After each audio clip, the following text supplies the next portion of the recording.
Explaining the Red River Rebellion. During the colonization of North America in the early 1700s, many French people would begin moving to modern-day southern Manitoba in a region known as Rupert's Land, which was mostly uninhabited, and they would begin settling with Aboriginal tribes. The descendants of the French people who settled with the indigenous people became known as the Métis, half French, half indigenous. However, in 1713, the Treaty of Utrecht would be signed, and it would give the British the French territory of Rupert's Land. For over a century, the territory known as Rupert's Land would be ruled by the Hudsons Bay Company, a British company that specialized in the fur trade.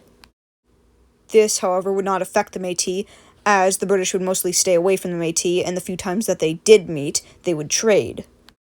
However, in 1867, Canada would be formed, and only a few years later, in 1869, the British would arrange for Rupert's Land to be bought by Canada.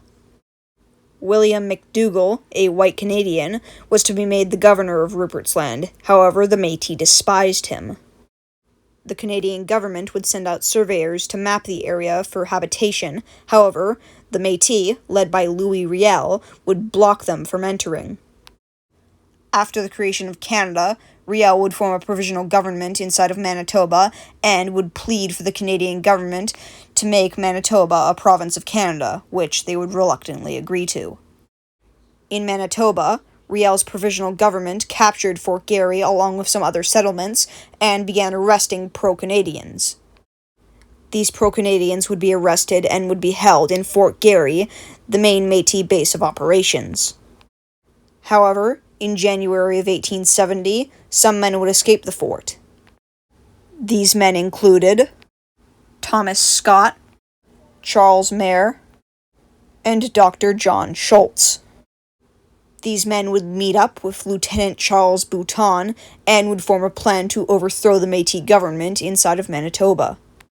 Scott and Bouton would lead parties to take Fort Garry, meanwhile Mayer and Schultz would stay back.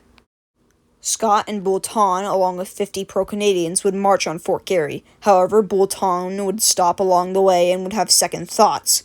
While Scott and Bouton were talking, Métis troops would descend upon them and would arrest them. Originally, Bouton would be sentenced to death by Riel due to his anti-Métis actions. However, Bouton would be pardoned, and instead Scott would be sentenced.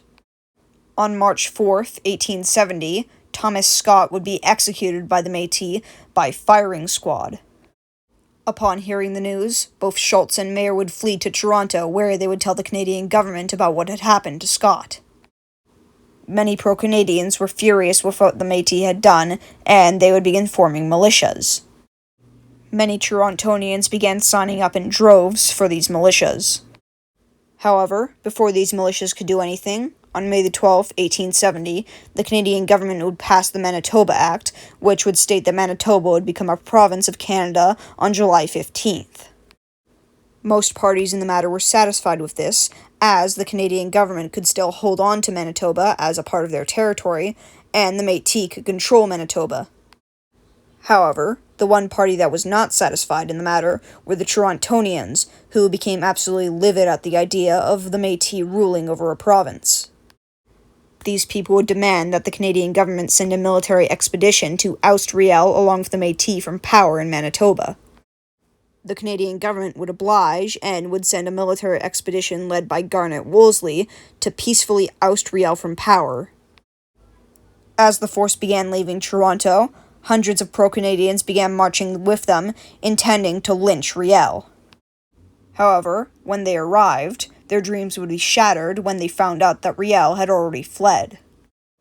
When Riel was informed of their arrival, he began fearing for his life, and so, before they could arrive and arrest him, he would flee down south to the United States.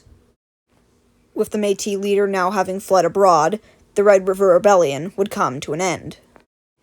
In conclusion, the Red River Rebellion was an uprising by the Métis led by Louis Riel, following the transfer of Rupert's Land to Canada.